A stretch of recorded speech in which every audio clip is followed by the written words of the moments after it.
We met on a beach in Greece. I had lost my towel and she offered me hers. We talked all day and went out for dinner in the evening. Now we have been married for 5 years. But the story wasn't as simple as it sounds. That day, the sun was merciless, and I had just come out of the water, searching for my towel. It was nowhere to be found. Just as I was about to give up, a voice behind me said, "Need this?" I turned to see a woman holding out a blue-striped towel, smiling warmly. I accepted it, thanking her profusely. She laughed and told me it was no problem, she had a spare. We introduced ourselves. Her name was Elena, and she was visiting from Spain. As we talked, we found ourselves walking along the shore, our feet sinking into the hot sand. We spoke about everything, our travels, favorite books, and even silly childhood memories. There was something effortless about our conversation, as if we had known each other forever. By evening, neither of us wanted the day to end. She suggested dinner at a small restaurant she had discovered the night before.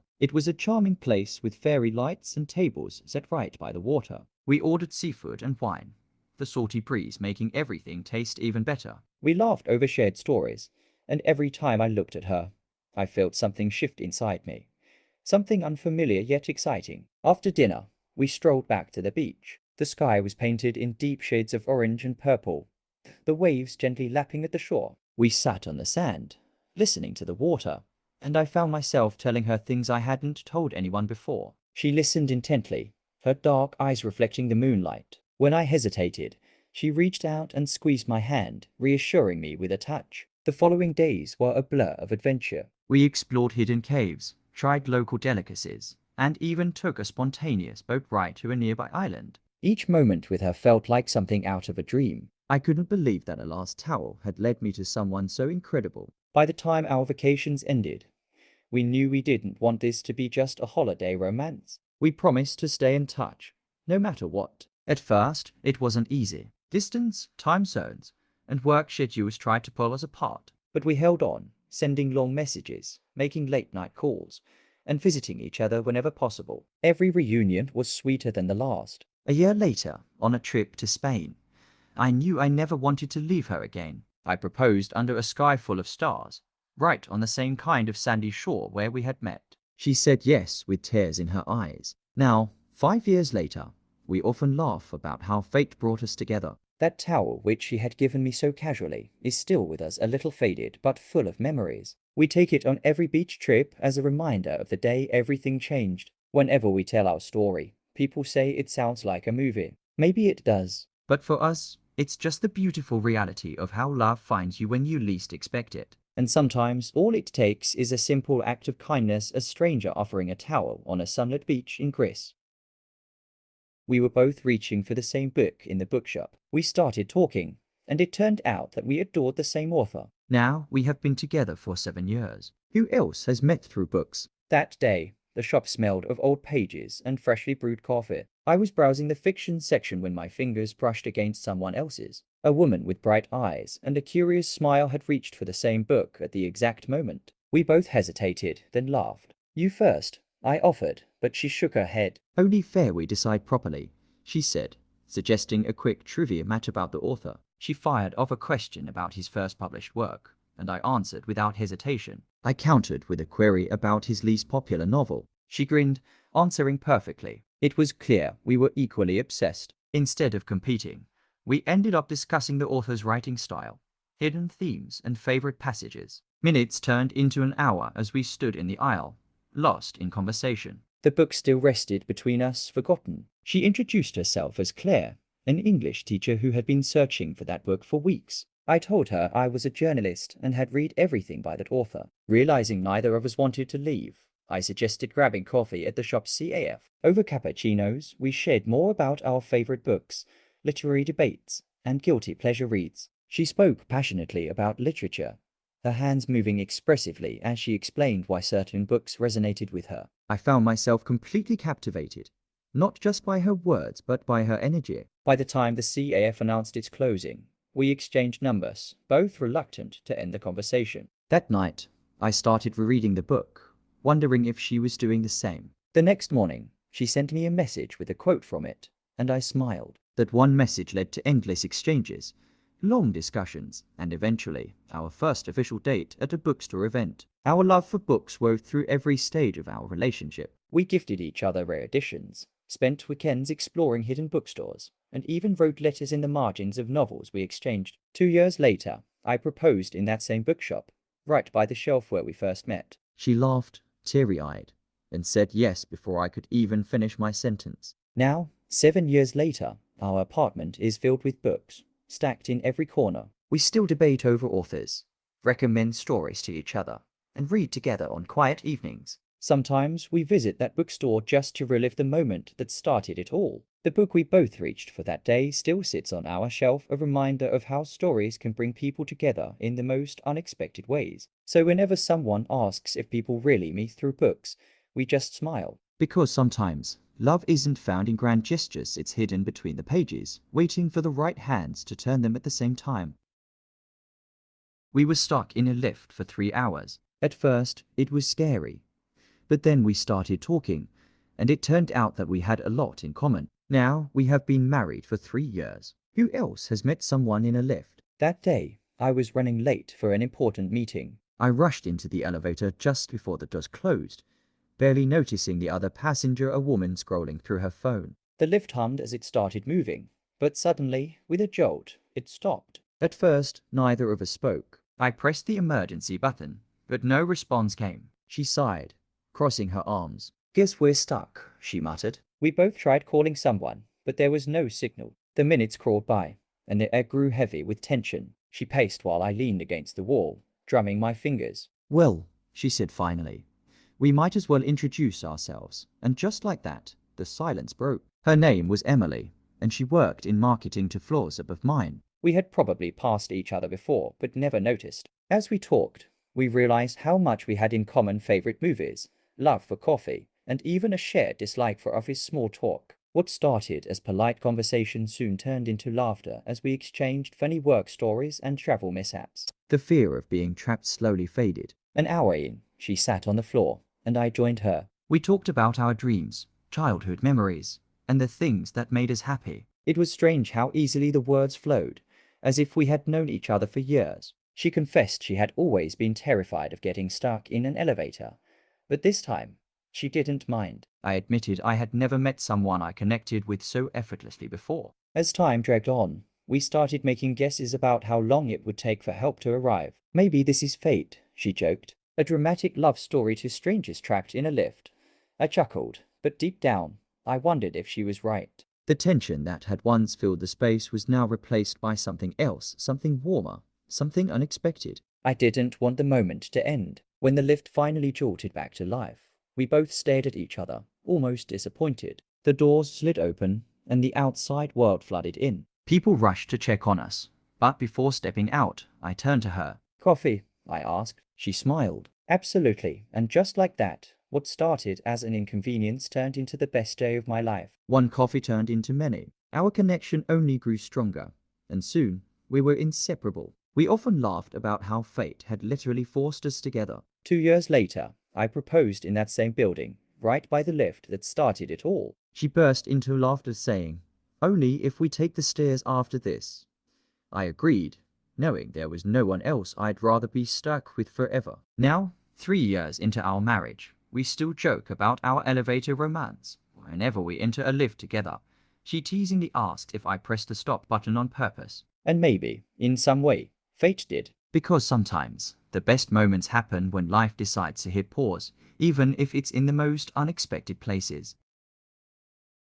We traveled in the same compartment for 12 hours. At first, we just exchanged a few words, but then we talked the whole way. It turned out that we live in the same city. Now, we have been married for 4 years. That journey started as just another long train ride. I had a book in my lap, intending to read, but the rhythmic clatter of the tracks made me drowsy. Across from me, a woman sat gazing out the window, her fingers absent-mindedly tracing patterns on the glass. It wasn't until the conductor came by to check our tickets that we spoke. She smiled politely as I moved my bag to give her more space. "Long trip ahead?" she asked, and I nodded. Our conversation started with small talk, our destinations, travel plans, and how neither of us particularly enjoyed long train rides. But something about her voice made it easy to listen, and soon our chat deepened. We discovered shared interest, favorite authors, love for old movies, and a mutual obsession with coffee. The hours passed unnoticed as we exchanged travel stories and childhood memories. She told me about the time she got lost in a foreign city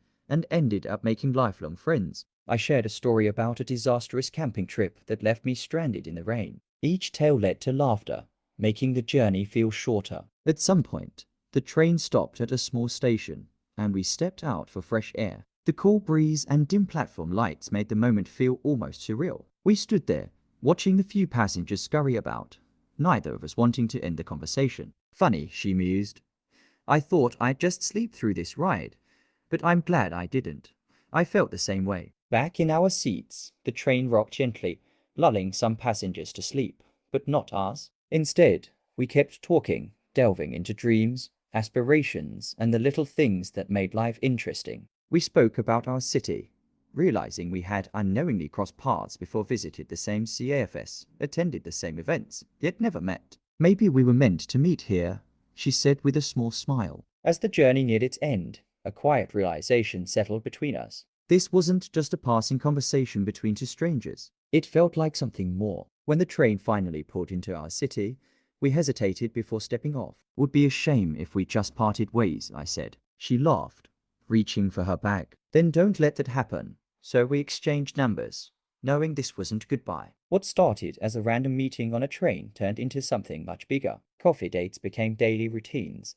Shared books turned into shared shelves. And one day, I found myself on one knee, asking her to spend forever with me. She laughed, just like she did that night on the train, and said yes. The same tracks that once connected two strangers had now connected their lives. Now, 4 years into our marriage, we still talk about that ride. Sometimes when we travel by train, she playfully asks if I planned it all along. I just smile, knowing that fate often works in mysterious ways. Because sometimes, the best journeys aren't about the destination, they're about the unexpected company along the way. We were standing next to each other at a concert of our favorite band. During the song, she accidentally stepped on my foot. We started laughing, and then talked all evening. We have been together for 6 years now. That night, the crowd was electric, the air thick with excitement. As the band played their opening chords, I felt someone bump into me. A sharp heel pressed onto my foot, and I let out a surprised yelp. She turned to me, eyes wide with horror. "I am so sorry," she shouted over the music, looking genuinely embarrassed. I laughed, waving it off. "Don't worry, if I lose a toe, at least it'll be for a good cause," she chuckled, and for a moment, we just grinned at each other. The band launched into our favorite song, and without thinking, we both started singing along. It was as if we had known each other forever, our voices blending into the roar of the crowd. As the night went on, we found ourselves dancing, laughing, and sharing stories between songs. She told me how she had been a fan since she was a teenager, how this band's music had helped her through tough times. I admitted that I had once traveled hours just to see them live. We were both die-hard fans, and that alone felt like fate had placed us next to each other that night. Between sets, we moved to a quieter spot near the bar. The conversation flowed effortlessly, from music to travel to our most embarrassing moments. She had a way of making every story sound like an adventure, and I couldn't stop listening. At some point, I realized I wasn't just enjoying the concert anymore. I was completely captivated by the person standing next to me. By the time the final song played, we had forgotten about the rest of the world. When the band walked off stage and the lights came up, I hesitated. "So, what happens now?" I asked, not wanting this night to end. She smiled, tilting her head. "Well, you still need your revenge for that stomped foot. How about I buy you a drink?" I grinned. "Deal." That one drink turned into hours of talking, then a follow-up coffee the next morning. Soon, we were spending weekends exploring new music venues, sending each other song recommendations, and making playlists for every mood. Our love for music became the soundtrack of our relationship, each concert ticket a reminder of how we met. Years passed, and our connection only grew stronger. One day, at another concert of the same band, I turned to her just before our favorite song started playing. With my heart racing as fast as it did that first night, I pulled out a small box. "Since you stepped into my life, quite literally, will you stay forever?" Her laughter turned to tears as she nodded, the music swelling around us. Now, 6 years later, every time that song plays, we share a knowing smile. We still go to concerts together, still sing along like no one's watching. Because sometimes love doesn't start with grand gestures, it begins with a single misstep and a shared love for the same melody. I was walking with my dog, and she was walking with hers. Our dogs started playing, and we started talking. It turned out that we lived in the same neighborhood. Now we have been married for 8 years. That morning, I had no plans beyond a routine stroll with Max, my over-enthusiastic Labrador. As we reached the park, Max suddenly bolted toward another dog, a fluffy golden retriever, who seemed just as eager to play. Their leashes tangled before I could react. I looked up, ready to apologize, but she was already laughing. "Looks like they decided to be friends before we did," she said, trying to untangle the leashes. I chuckled, helping her. "Max has a habit of making first moves," I admitted. Her retriever, Bella, wagged her tail excitedly, clearly enjoying the chaos. We watched as they chased each other in circles, both of us unable to hold back smiles. As our dogs played, we started talking. She introduced herself as Emily, a freelance illustrator who worked from home. I was surprised to learn she lived just a few blocks away. We exchanged stories about our pets, how Bella once stole an entire pizza off her table,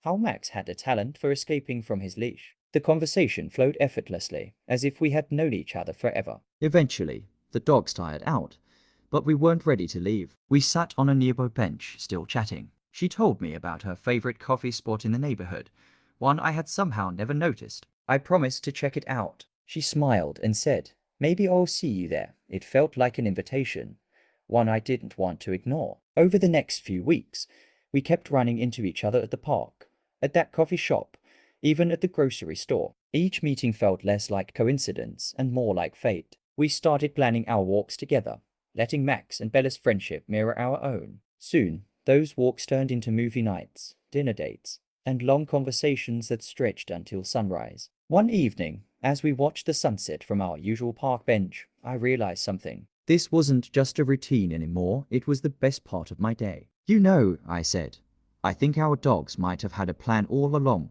She laughed, leaning closer. "If they did, I'm glad we listened." And with that, what started as a simple dog walk turned into something so much more. Years passed, and our lives became inseparable. One day, on that very same bench, I pulled out a small box and nervously opened it. "Since Max and Bella brought us together, I think it's only fair they approve of this," I joked. As Bella nudged her hand and Max barked excitedly, she laughed through happy tears. "I think that's a yes," she whispered. Now, 8 years later, we still take daily walks in that same park, only now with a new furry companion, our daughter's puppy. Every time we pass that bench, we smile, remembering the day two dogs decided their owners should meet. Because sometimes love finds you in the simplest moments, like a walk in the park.